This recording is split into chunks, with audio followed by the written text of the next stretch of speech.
పంట వ్యర్థాలను తగలబెట్టడం వలన నేలలో పోషకాలు క్షీణించడమే కాకుండా ఇతర పంటలు దెబ్బతింటాయని వ్యవసాయ శాఖ మంత్రి తుమ్మల నాగేశ్వరరావు అన్నారు. సౌత్ ఆఫ్రికాకు చెందిన బయోవేస్ట్ ఎనర్జీ, స్పాన్చెక్ engineers private limited, Ecomax energy సంస్థల మధ్య కంప్రెస్డ్ బయోగ్యాస్ ప్లాంట్ల ఏర్పాటుకు హైదరాబాద్లో ఒప్పందం కుదిరింది. వ్యర్థాల నుంచి బయోగ్యాస్ ఉత్పత్తి చేయడం ద్వారా సహజ వనరుల పరిరక్షణ, ఉపాధి అవకాశాలు మెరుగుపడతాయని మంత్రి తుమ్మల అన్నారు.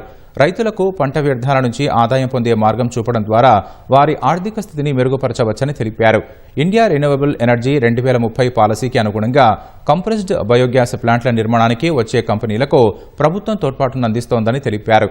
దాదాపు 1500 కోట్ల వ్యయంతో 20 బయోగ్యాస్ ప్లాంట్ల నిర్మాణానికి సంస్థలు ఒప్పందాలు కుదుర్చుకున్నాయి.